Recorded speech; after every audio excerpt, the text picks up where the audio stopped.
वैसे ही हुआ कि एक सीट 2012 में हमारे परिवार की थी, 2017 में 2 सीट पर आ गए हम लोग। से हमारे परिवार में से बात करूं तो हम लोगों ने 17 पैनल भी जीत लिया। सुबह उठ के मेहनत करने का नतीजा ही है।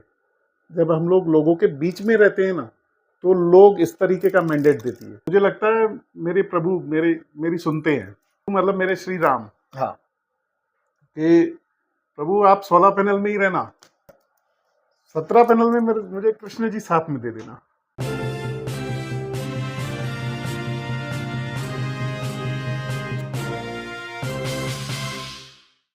ऑनलाइन पर इलेक्ट्रॉनिक्स प्रोडक्ट्स की बेस्ट डील ढूंढ रहे हो तो उल्लासनगर शिवाजी चौक पर मिलेगी सबसे सस्ती डील, सिर्फ महालक्ष्मी सेल्स पर।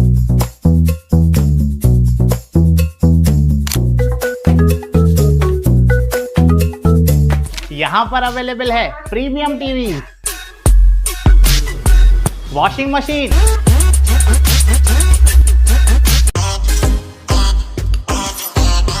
फ्रिज में भी बहुत सारे ऑप्शंस मिल जाएंगे, double door and single door में भी।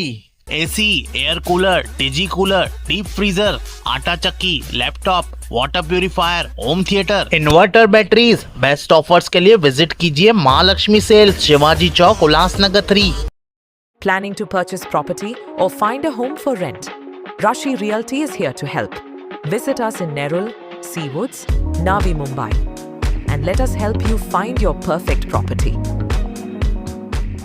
नमस्कार शहरवासियों, आज हमारे साथ हमारे पॉडकास्ट में शहर के उपमहापौर, भारतीय जनता पार्टी के शहर के उपमहापौर, यूटी के उपमहापौर अमर लुंजी हमारे साथ में हैं।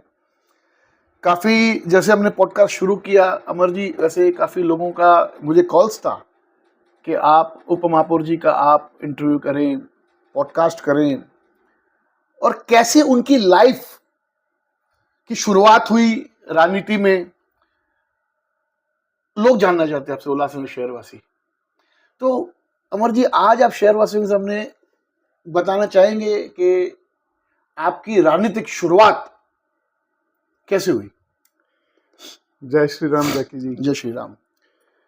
जैकी जी, राजनीति की शुरुआत तो देखिए, मैं पैदा ही एक राजनीतिक परिवार में हुआ। मेरे पिताजी 1980 से बहुत शहर में सक्रिय भूमिका निभाते रहे। बहुत लंबा समय उन्होंने अपना इस शहर को दिया। तो उनके देहांत से 1 साल पहले की बात है, उन्होंने एक निर्णय लिया मेरी धर्मपत्नी को चुनाव में, क्योंकि महिला आरक्षण के वजह से ये निर्णय लिया गया था, तो मेरी धर्मपत्नी को चुनाव में खड़ा कर दिया और उसी वर्ष में उनका देहांत भी हुआ था। तो उसके बाद मेरे ऊपर मेरे वार्ड वासियों की आप वहाँ पर संभालने के लिए जिम्मेदारी बढ़ गई और ये करना ही चाहिए था मुझे उस टाइम पे। तो मैंने ये किया। फिर आहिस्ते आहिस्ते आगे बढ़ते गए। बहुत सारे उतार चढ़ाव चालू रहते हैं पॉलिटिक्स में, तो वो सब फेस करते करते मैं यहाँ पर पहुँचा। नहीं, कहीं ना कहीं आप जैसे ना आपने कहा कि मैं एक राजनीतिक परिवार से आता हूँ, लेकिन मैंने काफ़ी परिवार देखे हैं कि राजनीति में आने के बाद में, राजनीतिक परिवार से होने के बाद में भी राजनीति में रुचि नहीं लेते हैं। तो ये रुचि खाली जानना चाहता है कि भाई ये रुचि आप में कैसे आई, और आपने सोचा कि भाई नहीं, अभी मैं चुनाव लड़, जैसे आपने अपनी धर्मपत्नी को, आपके पिताजी ने कहा कि उन्होंने उनके से मंशा थी कि मेरी बहू चुनाव में उतरे, लोगों के बीच लोगों की सेवा करे। देखिए क्या था, मेरे पिताजी सुबह अर्ली मॉर्निंग 6:30-7 बजे अपने वार्ड वासियों के बीच में आ जाते थे सुबह सुबह। तो वही पैटर्न मैंने अपनाया, क्योंकि क्या था, मेरे पिताजी का आज भी बहुत लोग उनको दिल से याद करते हैं। उसी तरीके से काम करना, वही पैटर्न मैंने अपनाया। सुबह अर्ली मॉर्निंग लोगों के बीच में चले जाना। छोटी छोटी समस्याएं होती हैं, पब्लिक हम लोगों से बहुत सारी चीज़ें नहीं मांगती है, बहुत छोटी छोटी चीज़ें, साफ़ सफाई बराबर होनी चाहिए, लाइट बराबर चालू होनी चाहिए। तो हम लोग उसी पैटर्न पे मैंने चलना चालू किया और आए दिन मतलब कुछ ना कुछ समस्याएं आती रहती हैं। कभी कभी कुछ बड़ा आ गया और उस टाइम पे भी अगर हम लोग पब्लिक के साथ डट के खड़े रहे तो पब्लिक अपना हीरो बना लेती है हमको। बहुत छोटे छोटे विषय ही होते हैं पब्लिक के। तो वही पैटर्न अपनाया। आज भी दादाजी का पैटर्न अपना के ही मैं सुबह 7 बजे 8 बजे के बीच में मैं वार्ड में आ जाता हूँ। इनफैक्ट अभी तो मुझे बहुत ज़्यादा ये करना पड़ता है, क्योंकि 16 पैनल और 17 पैनल दोनों में ही घूमना पड़ता है मुझे। तो दोनों में सुबह सुबह से ही निकल जाता हूँ। उसके रिजल्ट्स बहुत अच्छे आए। आपने हाल ही के चुनाव में देखे कि पूरा पूरा पैनल भी हम लोग लेके आए। तो अमर जी, जैसे जिस टाइम पे आपकी धर्मपत्नी कंचन अमरलुंड मैडम चुनाव में चुन के आई, आपके 2 बच्चे हैं, एक डॉक्टर है, एक एडवोकेट है, तो उस टाइम पे तो बच्चों को ऐसा लगता था कि कहीं ना कहीं समय नहीं मिल पाना माँ बाप की तरफ से। आप भी राजनीति में, फिर आपने धर्मपत्नी को भी अपनी राजनीति में उतारा, चुन के आए अच्छे मतों के साथ में, लोगों का प्यार, आपके पिताजी का आशीर्वाद, और मतलब एक अच्छा मैंडेट लेके आप लोग चुन के आए। तो बच्चों को कहीं ना कहीं जैसे जैसे हम लोग, मैंने बताया ना, छोटी छोटी समस्याएं पब्लिक की हैं, जैसे जैसे हम लोग पूरा करते जाते हैं तो हमारे ऊपर जिम्मेदारियां और बढ़ती जाती हैं। वैसे ही हुआ कि एक सीट 2012 में हमारे परिवार की थी, 2017 में 2 सीट पर आ गए हम लोग। आपके भाई शेरी लुन अभी के हाल ही के चुनाव में मैं बताऊं, 2026 में जो चुनाव हुए, तो मुझे लगता है कि हम लोगों ने, वैसे मुझे बोला जाता है कि 5 नंबर की 14 सीटें जीती हैं, मगर पूरी 37 सीटों पर हम लोगों ने मिलके, पूरी टीम ने मेहनत की। और विशेष तौर अगर मैं पूरे परिवार में से, हमारे परिवार में से बात करूं, तो हम लोगों ने 17 पैनल भी जीत लिया। तो 17 पैनल में लुंड परिवार का एक तीसरा सदस्य हाउस के अंदर आ गया, मतलब मैं ही। यस, आप। तो इस तरीके से ये सब सुबह उठ के मेहनत करने का नतीजा ही है। जब हम लोग लोगों के बीच में रहते हैं ना, तो लोग इस तरीके का मैंडेट देती है। वो तो है, वो तो है। आप लोगों के बीच जितना काम करोगे उतना। हम लोग आज वोट लेके 5 साल के बाद चले जाएंगे कि हमको फिर से वोट दे दो, तो पब्लिक जानती है।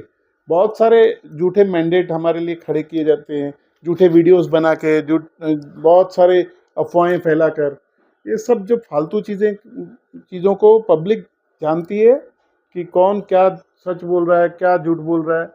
और पब्लिक ने हमेशा सच को जवाब दिया है, सच का जवाब दिया है, सच के साथ खड़ी रही है पब्लिक। तो हम लोगों ने देखा है कि मेहनत का फल मिलता है, मीठा होता है।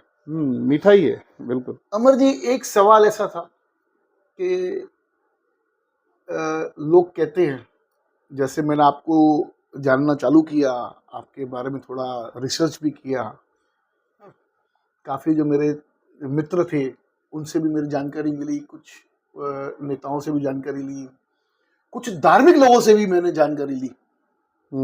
वहाँ पे से मेरे को किसी ने बताया, अब मैं उनका नाम तो नहीं लेना चाहूँगा, उन्होंने बोला कि ये सब चीज़ें मेरा नाम मत लेना, लेकिन मेरे बहुत अच्छे मित्र हैं और वो भी काफ़ी धार्मिक व्यक्ति है। उन्होंने कहा कि मुझे से पूछा कि आपको पता है कि अमर जी बड़े धार्मिक इंसान हैं। मैं लोग कैसे? फिर कुछ बातें हुई तो उन्होंने बोला कि अमर बहुत बड़ा धार्मिक इंसान है। तो वो धार्मिक इंसान यानी कैसे? देखिए, मैं हमेशा से संतों के साथ ही रहा हूँ, साईं वसंत शाह दरबार का सेवादार रहा हूँ, आज भी हूँ। बिल्कुल। और मैं बहुत बड़ा धार्मिक हो गया हूँ ये तो मुझे नहीं पता है, मगर मैं हिंदुत्व को मानने वाला इंसान हूँ, सनातन को मानने वाला इंसान हूँ। और धर्म के विषय में जब भी मुझे कुछ सेवा का मौका मिलता है तो मैंने बढ़ चढ़ कर हिस्सा लेने के प्रयास किए हैं। मुझे पता नहीं है कि मैंने सब अच्छा किया है कि क्या किया है, मगर मैंने हमेशा कोशिश यही की है कि हर धर्म के काम में मैं हर जगह दिखूं। उदाहरण के तौर पे गोल मैदान में राम मंदिर का विषय था, हाँ। भव्य कार्यक्रम में आप उसमें आपने काफी अच्छा योगदान दिया आपका। देखिए, गोल मैदान का जो विषय है ना, ये मैं आपको एक छोटी सी स्टोरी करके बताता हूँ। बताइए ना, लोगों को जानना है कि ये कैसे धार्मिक इंसान कैसे बने आप।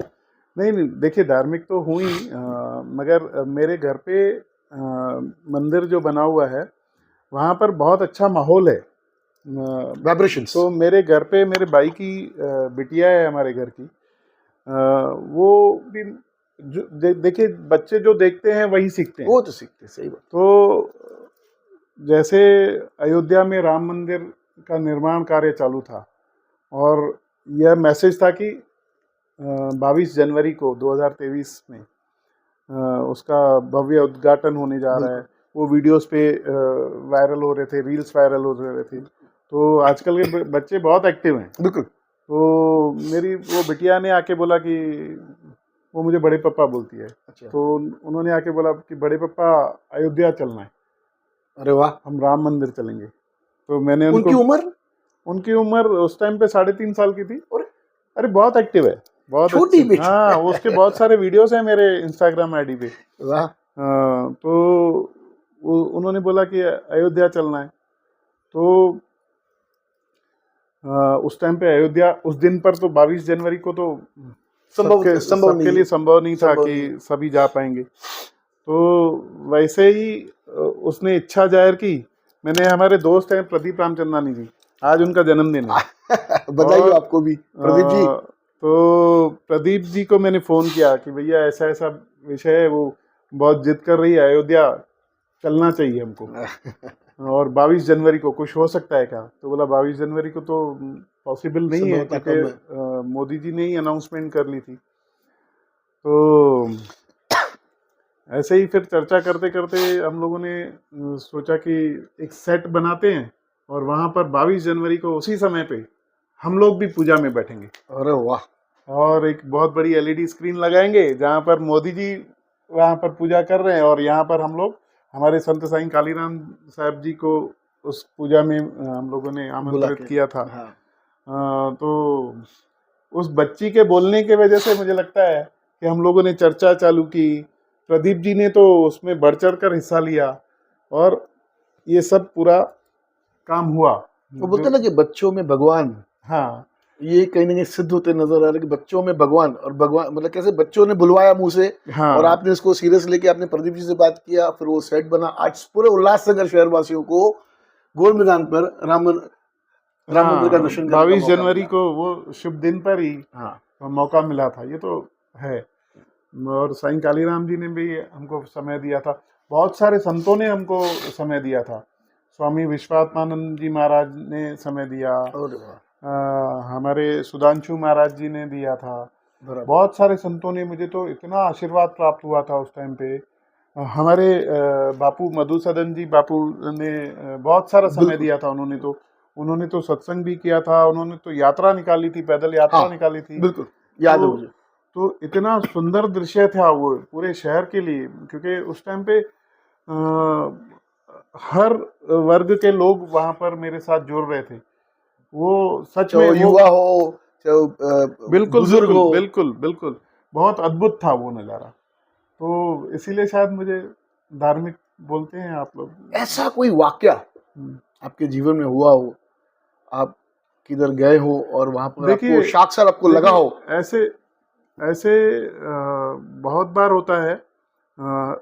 हमारे पूरे जीवन में बहुत सारे किस्से होते हैं, बहुत सारी स्टोरीज। उदाहरण के तौर पे मैंने 2 बातें बताता हूँ आपको, एक नहीं बताऊंगा। आप 3 बताइए। मैं मेरे घर पर देवी चित्रलेखा जी आई थी। अच्छा। हाँ। तो उनसे चर्चा करते करते उन्होंने मुझे वृंदावन गए हो ऐसा सवाल पूछा। तो मैंने बोला देवी जी नहीं गया हूँ। तो उन्होंने बताया कि जाना चाहिए, वहाँ पर सच में बहुत अद्भुत नज़ारे हैं, दर्शन करके आना चाहिए। तो मैं वहाँ पर गया और मैं बहुत हड़बड़ी में गया कि मुझे जल्दी से दर्शन करना है। मुझे पता नहीं था पूरा सब सिस्टम वहाँ का। तो दर्शन करके जल्दी एक दिन में ही वापस आ जाऊँगा। उस तरीके कहते हैं कि वहां पर 24 घंटा कम से कम आपको बिताएंगे तो लगता है कि आपका जो ये सफर है। नहीं, वृंदावन में 24 घंटा तो कुछ भी नहीं है। कम से कम 24 घंटे आपको वृंदावन में आपको रहना है। 10 दिन रह गए तो भी कुछ नहीं है।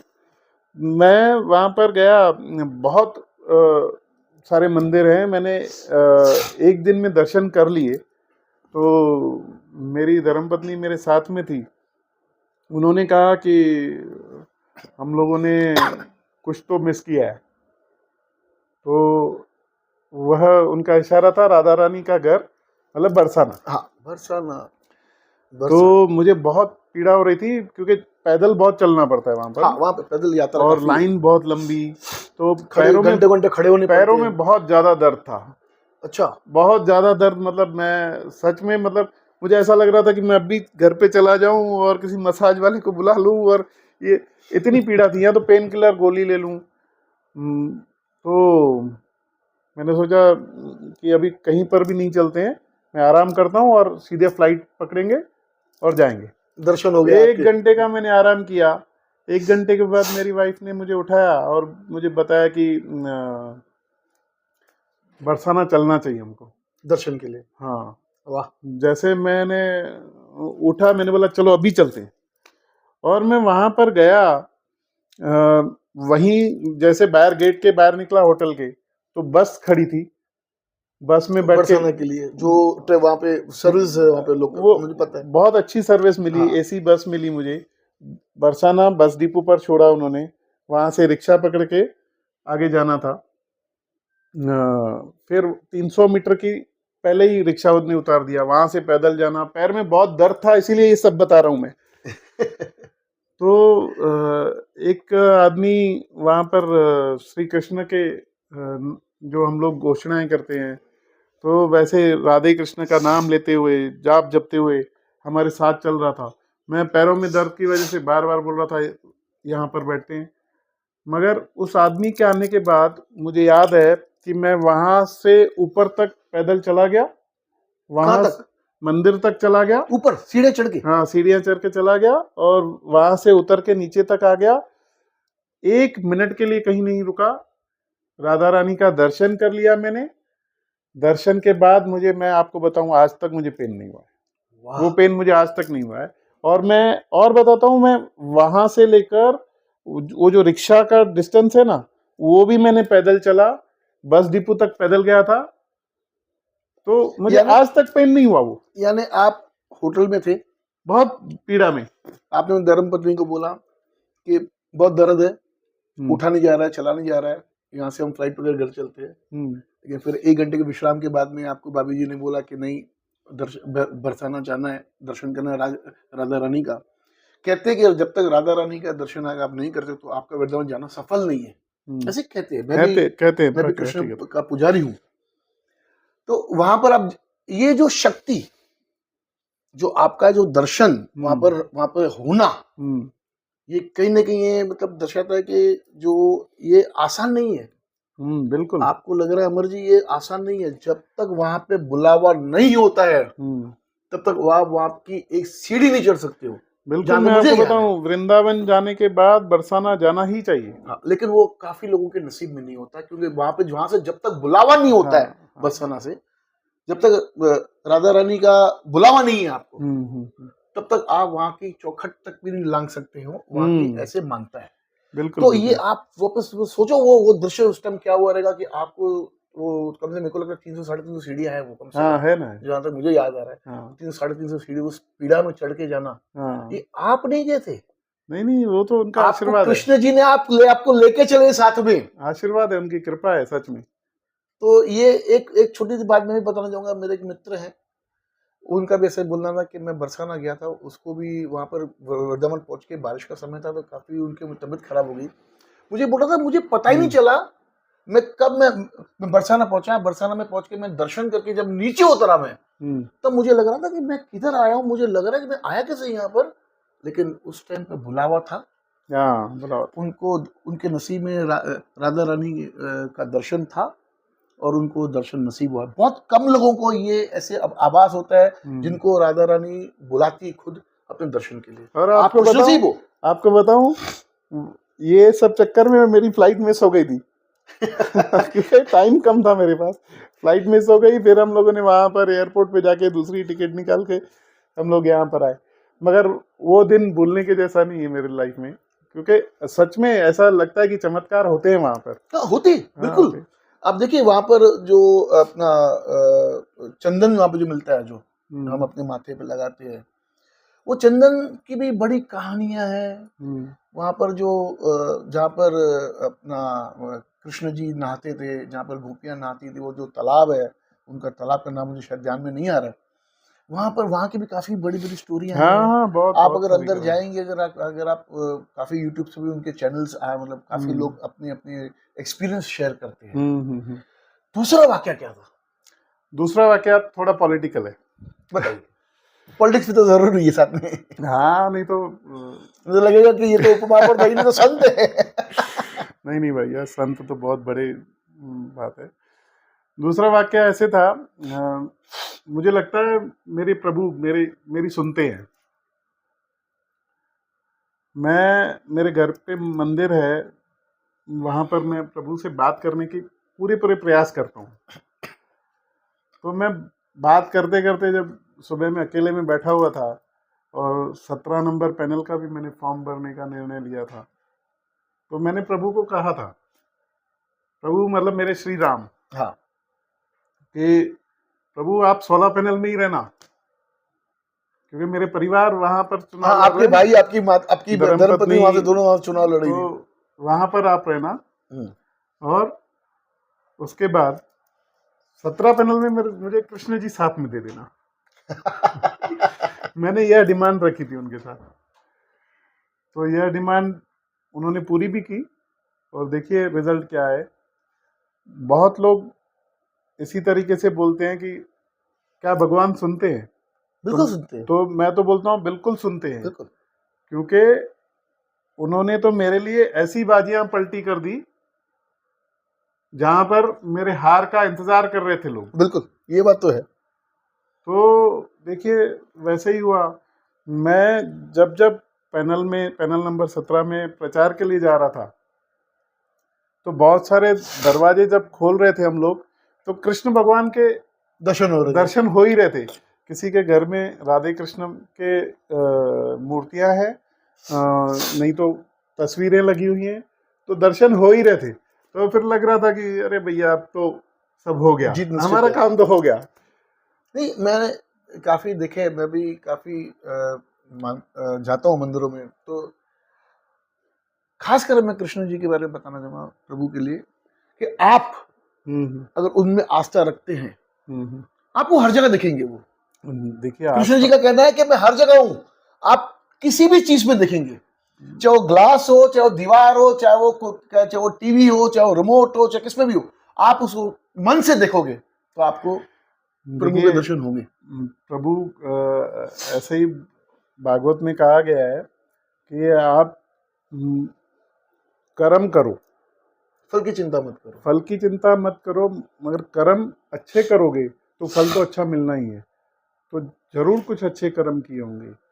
ऐसे ही आप बताइए कि आपने कितने ऐसे, उल्लासनगर के ही मैं एग्जाम्पल पकड़ लूँ, पूरे देश के तो बहुत सारे एग्जाम्पल्स बड़े बड़े नेताओं के मिल जाएंगे कि पहली बार चुनाव लड़ेंगे, पहली बार उपमहापौर बनेंगे। तो मुझे लगता नहीं है कि ऐसे एग्जाम्पल्स रोज देखने को मिलेंगे। तो ये कर्मों की, समझिए ना, कर्मों वो का ही फल कर्मों है। का लेखा जोखा होता है वो। आपके नसीब में जीत थी। आपको जब भी रिजल्ट के टाइम पे, मुझे वो टाइम पल अच्छे से याद है कि काफ़ी लोगों के, मतलब वहाँ पे जो वहाँ के स्थानिक नेता थे, उन्होंने तो ढोल नगारे बाजा पटाखे सब जला के रखे थे अपनी जीत के। लेकिन पता नहीं, जिनके साथ में कृष्ण हो, हाँ, उसकी हार तो सब असंभव है, तो उनकी हार तो असंभव ही है। हाँ। तो ये जो वाकया, मतलब कैसे आप, मतलब अब जैसे चुनाव के बीच में ऐसे भी कहते थे कि अमरलुंड चाणक्य हैं, काफ़ी मैंने बैनर्स भी देखे काफ़ी जगहों पर, चाणक्य, एक इंटरव्यू मैंने भी आपका किया था, उसमें मैंने चाणक्य शब्द का उपयोग भी किया था मैंने। कुछ नहीं भैया, बहुत सीधा सीधा आदमी हूँ, कुछ नहीं है चाणक्य वगैरह। मैं तो राम नीति के साथ कृष्ण नीति जोड़ दीजिए तो उससे बड़ा कोई चाणक्य है ही नहीं इस संसार में। तो बहुत सिंपल सी बात है, सबके काम करो और अच्छे काम करो, लोगों के बीच में रहो, तो पब्लिक वैसे ही बहुत बड़ा बना देती है। तो हमेशा मैंने यही कोशिश की है, लोगों के बीच में रहूं, लोगों को मेरे से मिलना बहुत आसान हो, क्योंकि मैं अपने ऑफिस में बैठता हूँ 2 घंटे 3 घंटे तक ऑफिस में बैठता हूँ। लोगों की समस्याएं सुनने के लिए आज भी मैं ऐसा कुछ नहीं है कि उपमहापौर बन गया तो लोगों को मेरे पास आना चाहिए। आज भी मुझे लोग फ़ोन करते हैं तो मैं बोलता हूँ भैया कल सवेरे 9 बजे आपके पास आ जाता हूँ। सुबह पहुंचते हैं। सुबह हाँ पहुँच जाता हूँ। एक छोटे से छोटे विषय के लिए भी मैं खुद चला जाता हूँ। कोई ये नहीं, ये अहंकार होगा नहीं। तो मुझे लगता है कि सबसे बड़ी ताकत ये है, अगर आपने अपने गुस्से और अहंकार के ऊपर कंट्रोल कर दिया तो। और मेरी लड़ाई तो अहंकार और संस्कार की ही थी। हाँ, वो तो है। मेरी लड़ाई तो अहंकार के साथ थी। अहंकार के साथ। आप अहंकार रावण का नहीं चला, तो तो इंसान का ये तो कहाँ बहुत चलेगा। बहुत छोटे लोग हैं। रावण भी बहुत विद्वान थे। विद्वान ये बिल्कुल। थे। तो ये तो क्या है, इनके अहंकार ऐसे ही नष्ट हो गए। मैंने बहुत सारी मेहनत नहीं की चुनाव में, सच अच्छा। में मैंने मेहनत नहीं की। मैं 16 पैनल में नहीं गया था प्रचार के लिए। अच्छा। एक या दो बार हार्डली मुझे लगता है कि मुझे बुलाया गया और मैं साथ में चला गया था, क्योंकि मैंने अपने ग्रुप्स में लिखा था कि मैं 17 पैनल में चुनाव लड़ने के लिए जा रहा हूँ, जाऊं कि नहीं जाऊं। आज ही ग्रुप में ना लिख दोगे तो मैं डिक्लेयर कर दूंगा कि मैं चुनाव नहीं लड़ूंगा। ये मैंने ग्रुप में लिखा था अपने। अरे वाह। और कुछ लोग बदतमीजियां भी कर रहे थे। बहुत सारे लोग मेरे जो विरोधी थे उल्टे सीधे शब्द वापर रहे थे। मेरे पिताजी के लिए कुछ अपशब्द बात कर लिए। अरे भैया अपने आप को देख लो, अपना दामन देख लो, करते क्या हो। 2 बजे से पहले घर से नीचे नहीं उतरते हो, 3 बजे से पहले घर से उतरते नहीं हो। कोई मुलुंड में रहने वाला आदमी यहाँ पर आके चुनाव के टाइम पे रह लेगा। तो इस तरीके से इतना अहंकार बहुत ज्यादा है वहां पर कि हम लोग काम नहीं है। काम नहीं करेंगे हाँ, मगर अहंकार करेंगे। मगर चुनाव जीत जाएंगे।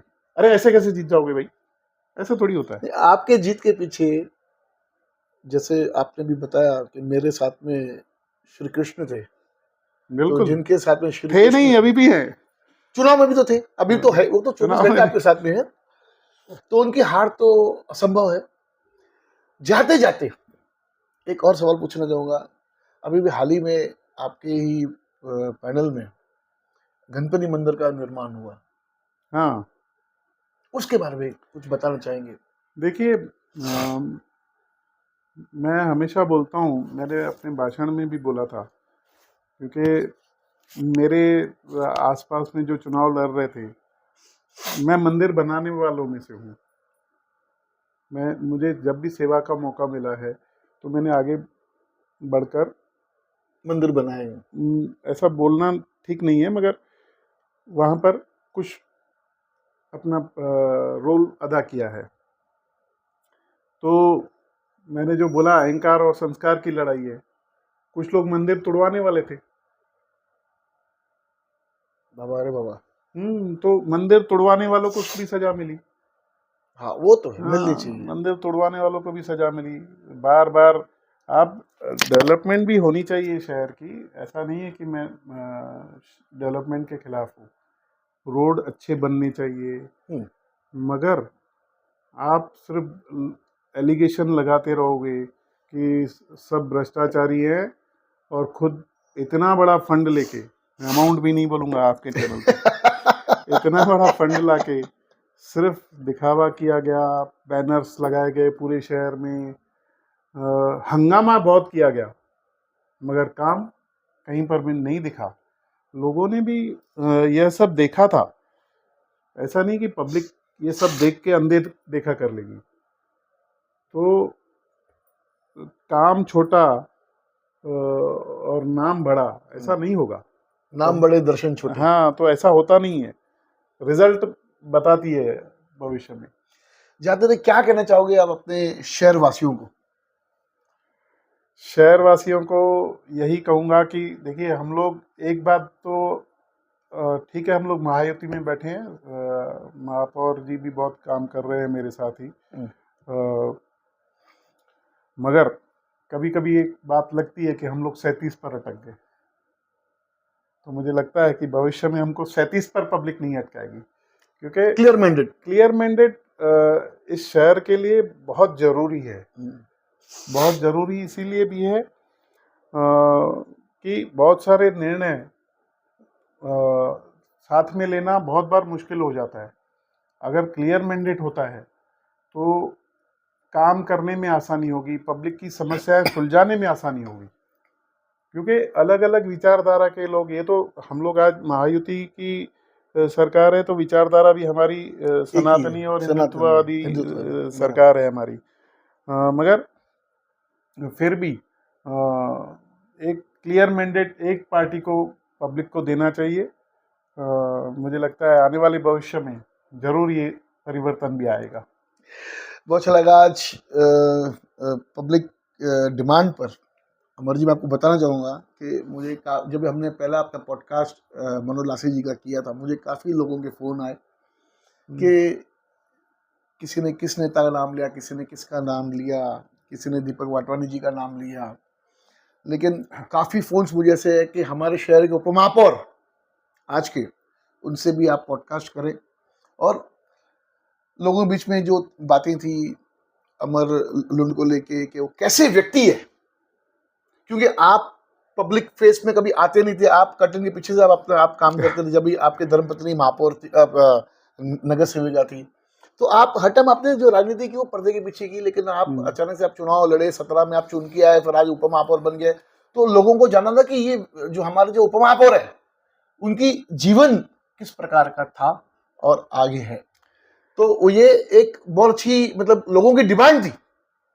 और किसी भी नेता का अगर आप चाहते हो शहरवासी मैं उनका पॉडकास्ट करूं, तो कृपया कमेंट बॉक्स में जरूर लिख के भेजिएगा। धन्यवाद। देखते रहिए फिल्म्सबर्ग न्यूज़ चैनल।